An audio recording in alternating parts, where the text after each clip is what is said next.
Berita menarik hari ini di asoka.com, Isnin 8 November. Baiklah, kita mulakan berita menarik hari ini dengan perkembangan COVID-19 di Sabah, di mana Sabah masih mencatat peratusan yang agak tinggi kes jangkitan COVID-19 secara sporadik atau dikesan melalui saringan bergejala dengan 38.2% daripada 364 kes baharu hari ini.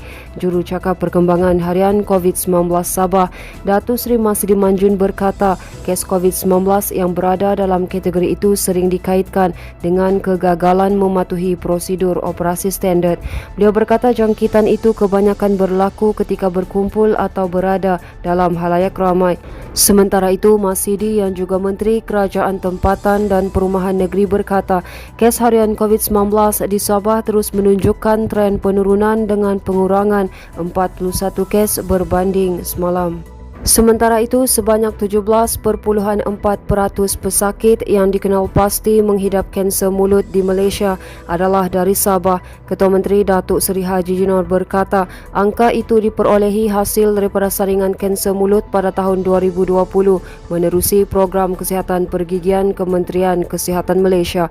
Katanya walaupun peratusan itu dilihat kecil, namun ia tidak boleh dipandang remeh oleh rakyat terutamanya di negeri ini. Beliau berkata demikian ketika merasmikan Minggu Kesedaran Kanser Mulut 2021. Peringkat negeri Sabah bertemakan Jom Cek Mulut secara maya di sini hari ini. Haji berkata kajian yang dilakukan dalam kalangan rakyat Malaysia mendapati bahawa tabiat mengunyah sirih dapat meningkatkan risiko kanser mulut sebanyak 6 kali ganda berbanding mereka yang tidak mengamalkan sebarang tabiat. Manakala katanya pengamalan ketiga-tiga tabiat ini sekaligus akan meningkatkan risiko mendapat kanser mulut sebanyak 22 kali ganda.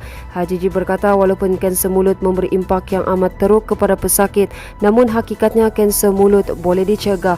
Menyentuh Minggu Kesedaran Kanser Mulut 2021, Haji berkata kempen itu bukan saja dilaksanakan di semua klinik pergigian kerajaan di seluruh negeri, malah turut membabitkan penyertaan klinik pergigian swasta dan universiti. Manakala Barisan Nasional BN dilihat berpeluang menguasai pilihan raya negeri Melaka pada 20 November ini berbanding Pakatan Harapan yang gagal menunaikan janji pilihan raya umum ke-14 3 tahun lalu. Ahli Majlis Tertinggi UMNO Datuk Seri Bung Mokhtar Radin berkata peluang BN juga lebih baik berbanding Perikatan Nasional berikutan sentimen pengundi yang dilihat tidak menyukai pemimpin melompat parti yang dakwanya banyak dalam parti itu.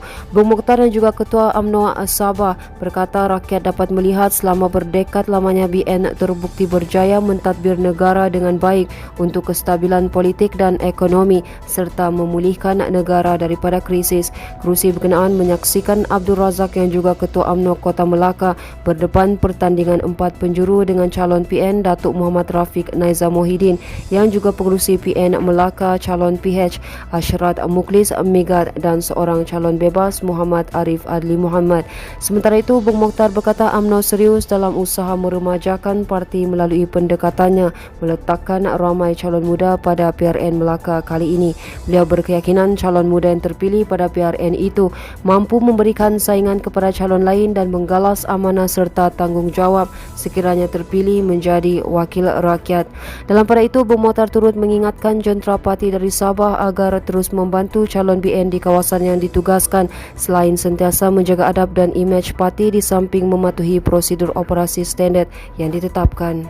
Berita seterusnya, tahap keselamatan data negara perlu diteliti dari semasa ke semasa menurut Menteri Pembangunan Masyarakat dan Kesejahteraan Rakyat Sabah, Datuk Syahelmi Yahya. Beliau berkata perkara ini sejajar dengan usaha kerajaan dalam membudayakan konsep tanpa kertas dalam perkhidmatan di negara ini. Syahelmi juga berkata ancaman cyber adalah perbuatan pihak yang tidak bertanggungjawab dan ianya memerlukan pemantauan yang berterusan. Menurutnya, kesiapsiagaan keselamatan cyber ini amat penting kerana ianya memberi kesan kepada ekonomi dan keselamatan negara. Baiklah, ini merupakan berita terakhir dari kami, di mana Jabatan Kebajikan Masyarakat Wilayah Persekutuan Labuan meminta bantuan orang ramai bagi mengesan ibu kandung atau waris seorang remaja lelaki dan kanak-kanak perempuan. Kenyataan yang dikeluarkan JKM Wilayah Persekutuan Labuan di laman sosial Facebook hari ini berkata, remaja lelaki yang dikenali sebagai Muhammad Muaz Hadif 13 tahun, manakala katanya seorang lagi kanak-kanak perempuan berusia 7 tahun, turut berada di dalam jagaan orang yang layak dan sesuai melalui perintah Mahkamah mengikut Seksyen 19-2-B Akta Kanak-Kanak 2001. Menurutnya, pihak JKM berharap ibu bapa atau waris remaja dan kanak-kanak ini dapat hadir ke pejabat JKM Wilayah Persekutuan Labuan atau menghubungi pegawai bertugas Zamrin Abdul Mala di talian yang tertera. Baiklah, itu sahaja yang dapat kami kongsikan setakat ini. Teruskan bersama kami untuk mendapatkan berita komprehensif hanya di diasoka.com.